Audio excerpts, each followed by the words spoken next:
Hi, welcome back everyone. Thanks again for joining me at Watermoon Cards. My name is Luna, and this is part 2 of my reintroduction series. So if you missed part 1, you can go back and watch that.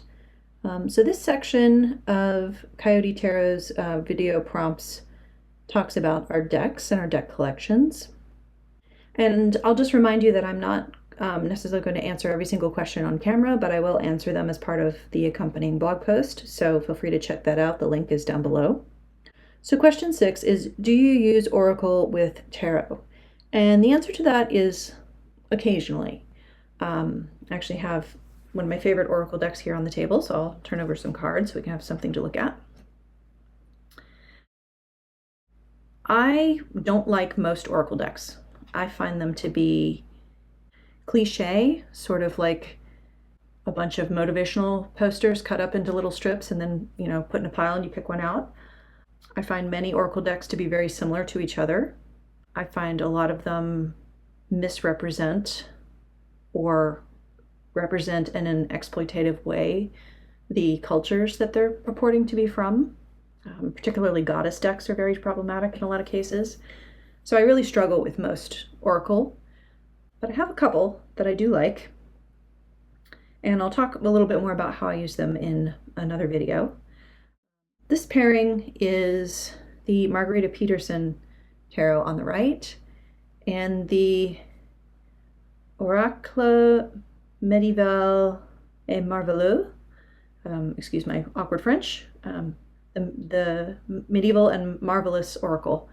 Question 8 is, where do you store your decks? And I am sitting in what I call my studio or my den. It's our smaller downstairs bedroom that also functions as a guest room. And in here I have a bookshelf and some custom shelving that my partner made for me. And that's where my collection lives. So I'll show a picture of that on screen. You can see this is cut up milk crates stacked on top of each other and reinforced with a little bit of timber. And I like this because it's shallow enough that I don't have to dig behind things to see other things. I can see all of my decks basically at once, which is really how I need to have them arranged. And anything in the front here that you see that's in these tarot bags is either something that doesn't have a box because, I got it secondhand and it didn't have a box, or it's cards out of one of these bigger boxes on the lower shelf, and those are just too unwieldy to get in and out of. I know I won't use the cards if I have to open up a multi-layer box to get to them, so I just pull them out and keep them in these little tarot wallets that I really like. And I'm trying to keep my collection so that it fits in this space. So that's kind of my rule, my guideline these days. Obviously I have a pretty generous sized collection and I do enjoy using it in various ways, but I don't want to keep accumulating forever. So I'm in a kind of one in, one out situation at this point. Question 10 is, how would you describe your deck collection? I would describe it as a really good cross-section of tarot history and styles through the ages. Obviously, I'm not going to buy one of every single kind of deck because I don't enjoy the artwork or I don't appreciate the misrepresentation of culture that is apparent in a lot of modern decks. But I did, get on these different collecting kicks when I was amassing my collection. So I got really into using tarot as a marketing tool and treating it like a family board game night kind of a thing. And I got really interested in playing card hybrids. I was really into Japanese tarot for a hot minute and spent, some time chasing down some early Japanese decks.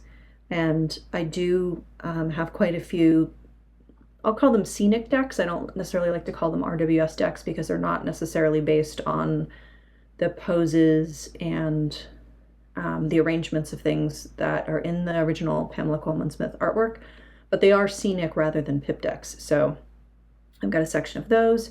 And then I've got non-Marseille historic decks, so things like a German deck and some Italian decks and some Italian influence decks.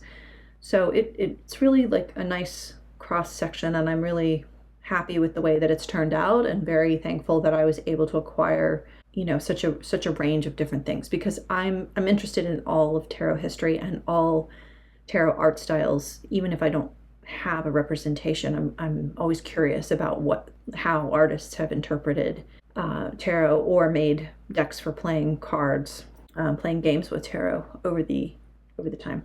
So yeah, I would describe my collection as multifaceted and a good cross section, and I'm very grateful that I've been able to amass in this way over a couple of years. I feel very, privileged to be able to do that, and to have reached a point where I'm very content with it too. So thanks for tuning in for this part 2, and part 3 will be coming up next.